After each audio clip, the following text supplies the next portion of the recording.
Salut à tous et bienvenue sur Antenne Box. Aujourd'hui, on se retrouve pour parler du combat du week-end.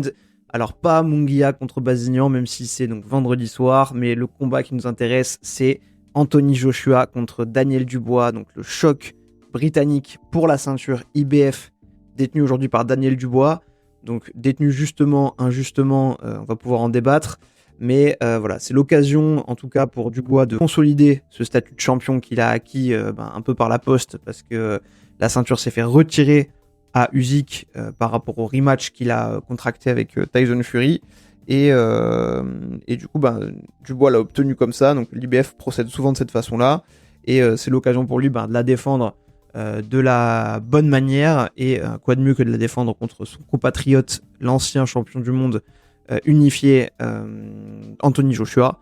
Donc qui lui tentera de devenir champion du monde pour la 3e fois, donc après avoir déjà perdu ses ceintures contre Andy Ruiz, les avoir regagnées contre le même Andy Ruiz, puis avoir perdu contre Alexander Usyk, donc avoir perdu ses ceintures et avoir perdu le rematch, donc ce qui a définitivement fait partir son statut de champion unifié.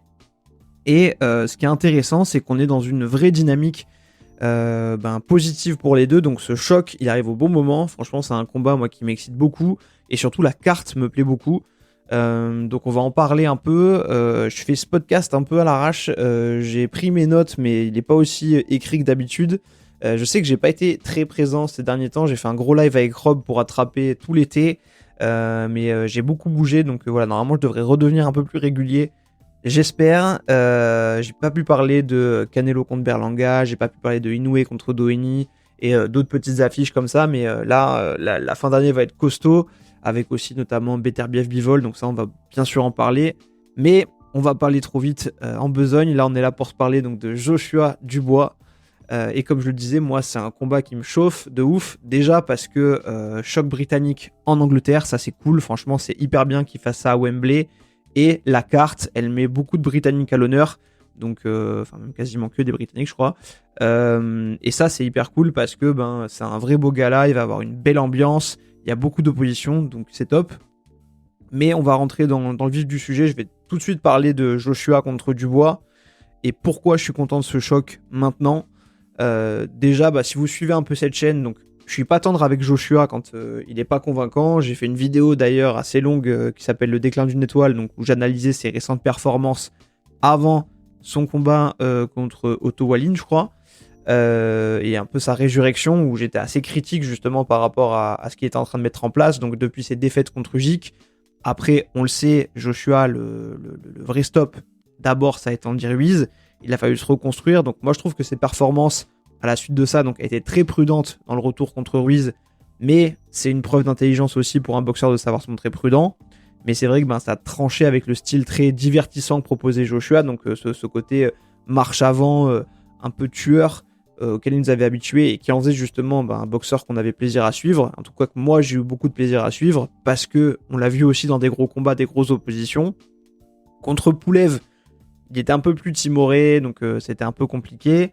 Mais je trouve que ça allait quand même. Ensuite, il y a eu le stop contre Usyk. Donc Usyk qui s'est révélé être un vrai problème pour toute la catégorie. Donc c'est compliqué de blâmer Joshua, mais c'est vrai que ça lui a mis un gros coup mentalement. On l'a senti, donc on l'a vu dans le match retour qu'il était très impacté par tout ça, vu sa réaction à sa défaite. Donc quand il jette les ceintures, qu'il fait un discours lunaire, etc. Suite à ça, il a quand même essayé de se reconstruire. Donc il est parti avec Derrick James, donc le coach un peu historique à l'époque de Errol Spence, qui était récemment aussi celui de Ryan Garcia. Je sais pas s'ils sont toujours ensemble vu que Ryan Garcia est suspendu. Mais voilà, historiquement, donc c'était un coach qui avait fait de très belles choses avec Errol Spence. Et on peut dire que la mayonnaise, pour moi, a pas très bien pris. Donc c'était Robert Garcia qui s'occupait de Joshua lors de son dernier combat contre Usyk, le deuxième. Je trouve que sa performance était pas mal, donc il y avait encore des petits problèmes, mais il a essayé en tout cas de mettre des choses en place qui étaient plus positives que son premier affrontement. Il a quand même décidé de changer, d'aller avec Derrick James, et là pour moi on avait un peu touché le fond d'Anthony Joshua. On sentait que mentalement il n'avait pas repris le dessus, que techniquement c'était pas laborieux, parce que techniquement ça reste un bon boxeur qui est propre, mais on voyait qu'il avait plus vraiment confiance dans son style, qu'il savait plus vraiment où il en était, et que il était mis entre le boxeur qui veut user de la technique, mis un peu craintif et à pas savoir comment y aller avec ses propres armes, qui étaient justement son agressivité, son punch. Donc voilà, vraiment, je trouvais qu'on l'avait un peu perdu. Donc ce combat contre Franklin, on le voit, il est horrible ce combat.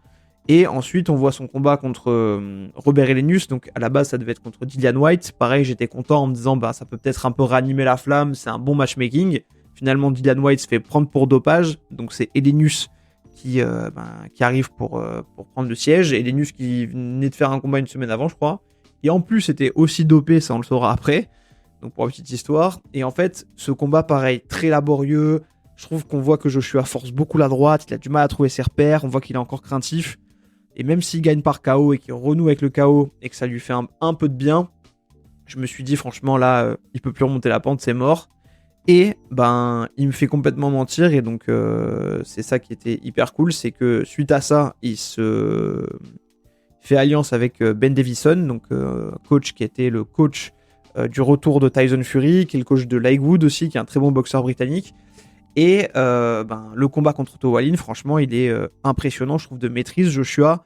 Et on voit qu'il retrouve à la fois cette agressivité, cette envie de faire mal et cette capacité à avancer son adversaire, qu'il a mixé avec cette palette technique qu'il essayait de développer justement depuis sa défaite contre Ruiz et qui a été un peu le problème contre Usyk, où il a voulu faire le technicien contre le technicien.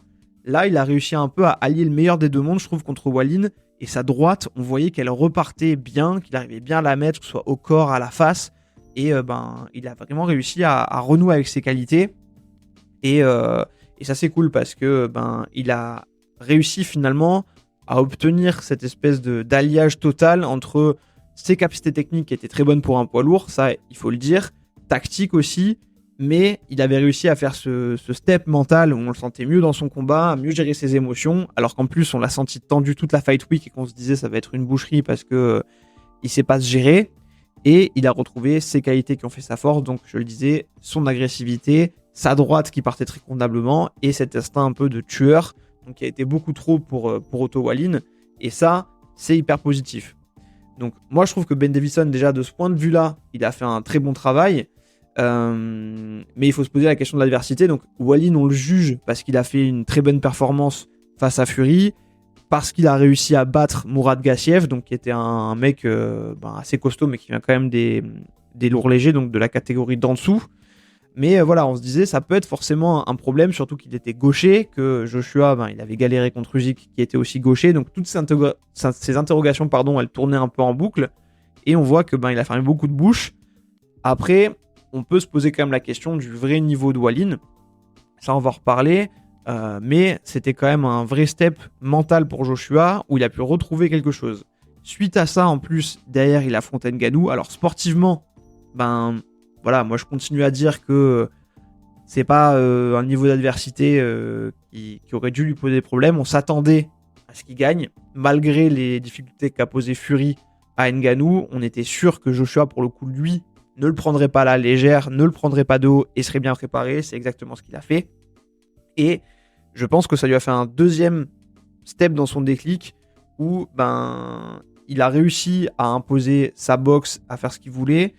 Et au-delà de ça, je pense que ça lui a fait renouer avec son statut un peu de superstar de la boxe parce que Fury a été mis en difficulté contre Ngannou. Certains disent même que Ngannou a battu Fury.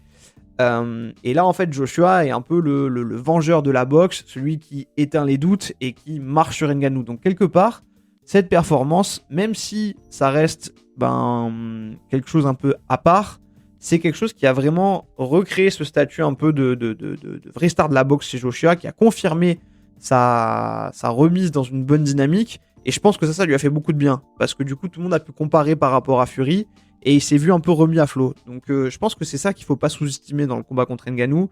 C'est tout ce qu'il y a autour, en fait. Le combat en lui-même, presque on s'en fout.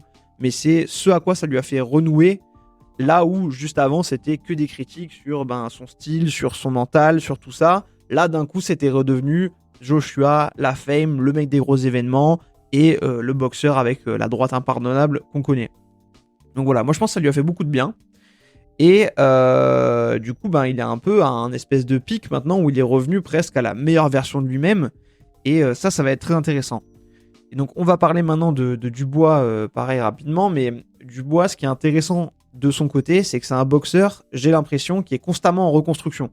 Donc, on l'a fait monter jusqu'à son combat contre Joe Joyce, où ça devait être un peu un passage de flambeau, où c'était le petit jeune qui monte, et Joe Joyce, même si ça restait un prospect parce que il était en cours d'ascension, c'était quand même un boxeur beaucoup plus vieux, et beaucoup pensaient que Dubois allait faire très mal à Joe Joyce, et finalement, il perd dans des circonstances assez spécifiques, puisqu'il s'arrête de lui-même en posant un genou à terre suite à un coup à l'œil, et donc il doit abandonner. Ça lui crée un peu une réputation de mec qui abandonne, donc ça c'est un peu compliqué à gérer pour la suite. Il est absent pendant un moment, il se reconstruit avec 2 premiers combats assez simples je crois. Je sais pas s'il y en a 5 en fait, parce que 5 en tout avant Joshua. Parce qu'il y a Bogdan Dinu, il y en a un autre je crois. Ensuite il y a Kevin Lerena où c'est un peu compliqué. Il y a Trevor Bryan aussi. Ah oui non mais ça c'est avant Usyk, pardon. Donc voilà, il y a ces combats-là avant Usyk. Donc ensuite vient Usyk, où il a une chance de prendre un des titres de Usyk qu'il avait pris lui-même à Joshua. Et alors là, il fait un assez bon combat, donc assez téméraire. Au début, on voit que son activité, elle peut gêner un peu Usyk. Il y a cette histoire de Kuba, donc qui arrête Usyk, où lui s'en servira pour dire qu'il a battu Usyk. Moi, je pense quand même que c'était un Kuba. Et après, il finit par se faire rouler dessus en plus par Usyk. Et là encore, sur un jab, il met le genou à terre et il se relève pas. Parce que, je pense, trop acculé de coups, ça vient de partout, il sait pas comment le gérer, il s'arrête. Donc là, l'image du mec qui abandonne se renforce encore plus. Donc là, ça devient vraiment difficile parce qu'il a 2 casseroles entre Joyce et ça.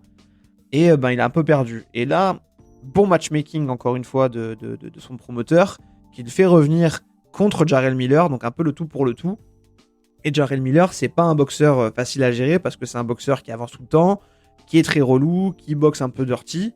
Et là, on voit des qualités de cœur énormes chez Dubois, qui va au bout de lui-même, qui va réussir à contenir l'avancée constante de Miller, à lui faire mal et à même l'arrêter avant la fin du combat. Donc c'est un peu une résurrection pour lui, il regagne un peu le cœur des fans. Et ensuite vient ce combat hyper bien storytellé contre Hrgovic, où là pour le coup il y a des rumeurs qui disent que Dubois se serait fait mettre KO en sparring par Hrgovic, qui serait même allé à l'hôpital, et donc Hrgovic en joue. Et voilà, on se dit qu'est-ce qui va se passer cette fois, alors qu'il y a ce passif. Le début de combat est abominable pour Dubois, où il se prend des droites monstrueuses de la part d'Hrgovic, mais il lâche pas l'affaire, il continue d'avancer jusqu'à réussir à arrêter Hrgovic. Hrgovic est un gros prospect aussi, qui avait quand même battu Zilezang, donc c'est une victoire controversée, mais il a quand même son nom sur sa fiche. Donc voilà, il sort de 2 grosses performances qui l'ont très bien repositionné, qui ont un peu fait taire les rumeurs autour de son absence de mental. Et donc c'est avec une détermination un peu nouvelle qu'il va venir dans ce combat contre Joshua. Et ça, c'est hyper intéressant aussi. Et on peut se dire que son entraîneur, Don Charles, qui est aussi l'entraîneur de Tony Yoka aujourd'hui, lui a fait beaucoup de bien dans ce qu'il lui a amené et dans cette construction mentale qu'il peut maintenant amener dans les combats. Donc, comme je l'ai dit, les deux, ce qui est intéressant, c'est qu'ils sont dans une dynamique très positive. Et comme je le disais, Dubois, c'est un boxeur qui est un peu constamment en construction parce qu'il s'est construit avant Joyce, coup d'arrêt. Il se reconstruit avant Usyk, coup d'arrêt. Il se reconstruit avant Joshua. Est-ce que ça va être le coup d'arrêt encore une fois? Après, il est très jeune. Ou est-ce que cette fois, ça va être le moment de prendre son envol? Donc Dubois, très bon boxeur aussi, mais pour moi encore perfectible parce que je trouve qu'il prend beaucoup trop de coups. Et on peut se demander s'il a apporté toutes les réponses aujourd'hui. Là où Joshua, on a quand même l'impression, et c'est bizarre parce que l'adversité, elle est un peu moins forte, je trouve, pour Joshua que pour Dubois, mais on a l'impression que Joshua a apporté plus de réponses aux questions qu'on se posait sur lui que Dubois, parce que Dubois, certes, mentalement, c'est mieux, et on doute moins, mais sur les coups qu'il encaisse, ça reste quand même difficile. Alors que Joshua, on a l'impression qu'on a un peu le full package, et que il a un niveau qu'il n'avait jamais atteint aujourd'hui, quoi. Donc ça, c'est assez intéressant. Et c'est ce qui fait que la confrontation, elle va être hyper intéressante aussi. Pour moi, si je rentre un peu dans le débat, j'ai vu la vidéo de JC et j'ai vu celle aussi que j'ai du Noblard. Donc les deux, je vous invite à aller les voir. Donc Box Attitude qui fait une preview du combat avec Robin, qui est souvent sur la chaîne d'ailleurs aussi. Et donc Vincent qui a sa chaîne, le QG du Noblard. Donc ils ont fait tous ensemble tous des débriefs. Donc pareil, je vous invite à aller les voir. Enfin, des previews, pardon. Et donc JC en parlait en disant il y a un peu cette double étiquette qui colle à chacun des boxeurs, où Dubois c'est ce mec qui abandonne, et Joshua il y a une étiquette qui lui colle à la peau depuis longtemps, c'est il n'y a pas de menton. Et donc je me dis ça fait un peu menton contre mental, donc c'est pas mal comme truc. J'aurais peut-être pu appeler la miniature comme ça, mais je trouve que c'est des débats qui reviennent moins parce que justement les questions sur le mental de Dubois elles se posent un peu moins. Et les questions sur le menton de Joshua, c'est vrai que depuis Ruiz, on en entend toujours parler, mais au final, il n'y a que lui qui l'a vraiment ébranlé, alors qu'il a boxé contre des mecs qui frappent très très fort aussi. Donc voilà, est-ce que cette question elle existe encore ? En tout cas, on aura des réponses parce que Joshua Dubois, encore une fois, frappe très fort. Donc on va avoir des réponses là-dessus aussi.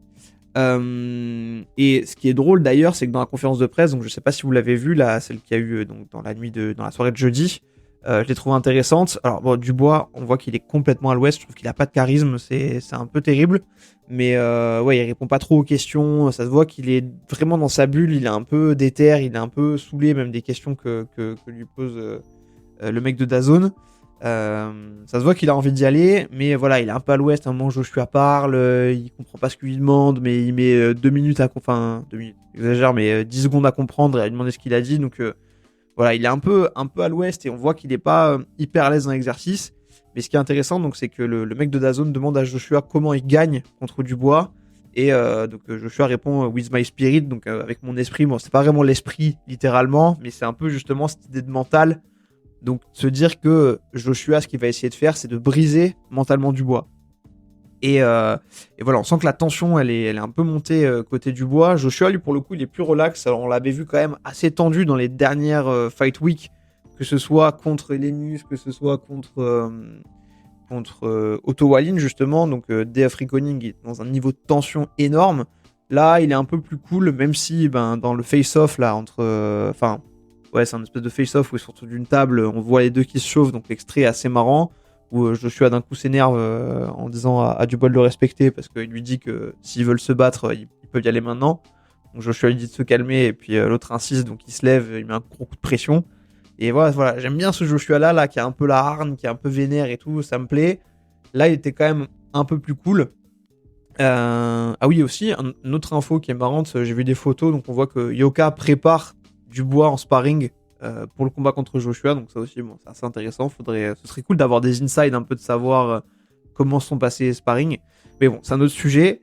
Donc, comme je le disais, sur le combat en lui-même, Joshua va mettre Dubois à l'épreuve, je pense, parce que quand on regarde la physionomie du combat, Joshua, c'est un boxeur qui techniquement pour moi est au-dessus, qui a une vitesse de bras vraiment bonne, et il a une allonge aujourd'hui de 10 cm de plus que Dubois.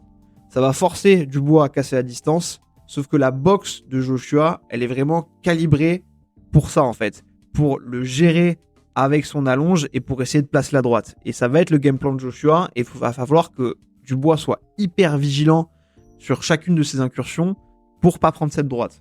Après, il y a toujours la jurisprudence Ruiz pour Joshua. Dubois il frappe très fort, donc sur un coup, ça peut l'ébranler. D'ailleurs, Joshua dit qu'il a été ébranlé par Dubois en sparring. Là, on sera le soir du combat, il n'y aura pas de casque. Après, le sparring, c'est toujours différent, donc faut pas juger et se fier à ça. D'ailleurs, on l'a vu entre Dubois et Hrgovic. Mais voilà, je pense que ce qui est difficile, c'est que Joshua, il va jouer de son allonge, il va jouer de sa technique et de sa tactique qui est très développée pour faire galérer Dubois, qui lui va beaucoup miser sur le physique, sur l'envie, le cœur, la marche avant. Et si Joshua gère bien son combat et arrive à placer bien son jab pour préparer sa droite, avec la défense de Dubois, ça peut faire très mal. Surtout que le combat de Dubois, il va se jouer donc sur les feintes, déjà, pour arriver à se rapprocher. Donc il a un très bon jab aussi, Dubois, mais il va devoir l'utiliser pour feinter, pour se rapprocher au max, et pour réussir à placer des gros crochets à Joshua. Sauf qu'à mi-distance, Joshua, il a aussi cette arme qui est énorme, qui est l'uppercut. Et ça me fait me dire que aujourd'hui, je trouve que dans l'arsenal de Joshua, il y a trop d'armes. Et au-delà de ça, il a trop d'expérience pour que Dubois puisse faire quelque chose. Après, il y a la malédiction Fury qui pèse un peu sur ce combat. Parce qu'à chaque fois qu'on devait avoir potentiellement un Joshua Fury, il s'est toujours passé une dinguerie. Donc on devait avoir Joshua Fury, il y a eu la dinguerie avec Wilder 3. Ensuite, Joshua qui perd contre Usyk. Donc bon, des dingueries, j'exagère dingueries, mais il s'est toujours passé quelque chose pour qu'on n'ait pas ce combat. Et là, on a l'impression qu'après Usyk, si Joshua gagne, il peut y avoir une espèce de hype pour qu'il se fasse. Sauf que si Joshua perd, je pense que la hype va redescendre. Donc moi, je me méfie de cette malédiction. Ça me fait un peu peur. Mais voilà, je pense que aujourd'hui, de mon point de vue, Joshua a trop d'armes pour perdre contre Dubois. Mais il y a la chance du puncher. Dubois a du punch. Et il peut faire mal à Joshua s'il arrive à bien gérer son combat, à bien frustrer Joshua. Et dans ma tête, j'ai deux scénarios. Alors bien sûr, ça peut être celui au milieu, hein, mais il y a un scénario où Joshua démolit Dubois, où ça fait presque une Ngannou, où en fait les droites qu'il a pris contre Hrgovic, il prend les mêmes de Joshua et il se fait éteindre rapidement. C'est un scénario qui existe. Il y a le scénario aussi où Dubois réussit à encaisser et fait douter Dubois. D'ailleurs, Robin en parlait dans le podcast, enfin dans la vidéo avec JC, où Dubois encaisse, il résiste, ça fait douter Joshua, et ça finit en mode drama, où comme contre Hrgovic, il réussit à prendre confiance, il réussit à placer des coups qui font mal, il fait douter Joshua qui se frustre, et il finit par le toucher et le stopper. Alors pareil, je vois pas Joshua se faire étaler les bras en croix, mais un arrêt de l'arbitre comme ce qu'il y a eu contre Ruiz. Donc voilà, c'est des scénarios qui sont probables pour moi. Je vois quand même plus le scénario où Joshua gagne, et peut-être que ce sera un scénario où le combat est équilibré, mais où l'expérience de Joshua fait qu'il réussit à passer le bon coup au bon moment, surtout qu'il est beaucoup plus calculateur. Je pense pas que Joshua va se jeter dès le début, je pense qu'il va faire attention, il respecte la puissance de Dubois, mais il suffit d'une bonne grosse droite qui passe.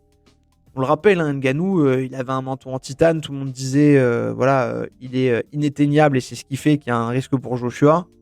Il l'a éteint directement, donc je pense que la patate de Joshua, si tu la prends plein pot, elle fait très mal, et je pense qu'elle fait beaucoup plus mal que celle d'Hrgovic. Donc, c'est ce qui fait que moi, je vais aller avec Joshua.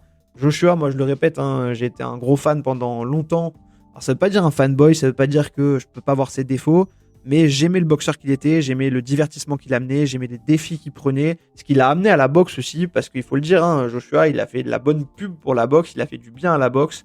J'ai été le premier à le critiquer quand je trouvais qu'il était nul et que j'aimais plus son attitude et j'aimais plus sa façon de combattre. Aujourd'hui, il ramène de nouveau quelque chose d'excitant. Moi, j'ai envie de le voir gagner parce que j'ai envie de voir le combat contre Fury se faire. Et voilà, et pour moi, c'est celui que j'apprécie le plus des deux, très objectivement. Donc voilà. Après, il y a aussi le facteur où c'est vrai que Dubois, c'est un mec qui encaisse quand même. C'est pas un gars qui se fait sécher. À chaque fois qu'il a perdu, c'est plus lui qui a choisi d'arrêter que se faire sécher les bras en croix. Donc on sait pas non plus exactement le niveau de résistance qu'il peut proposer. Mais je pense clairement qu'on aura des réponses pendant la soirée. Et voilà. Et c'est vrai que la sous-carte, elle est, je trouve, hyper cool. Je suis juste un peu déçu que Liam Smith soit sorti du combat contre Josh Kelly, parce que c'était une belle opposition. Je pense que le combat entre Kakache et Warrington, ça va être quelque chose. Donc pareil, ça me plaît bien. Et il y a le combat entre Boatsy et Hutchinson aussi, ça va être cool, parce qu'il y a un niveau de tension aussi qui est monté, qui est vraiment pas mal. Donc voilà, franchement, je vais me régaler. Je suis hyper content de cette carte. Dites-moi ce que vous en pensez. Dites-moi ce que vous attendez du combat, ce que vous en pensez aussi. On se fera un gros débrief, bien sûr, de tout ça une fois que le combat aura eu lieu. D'ici là, je vous dis à très bientôt. Portez-vous bien. Salut.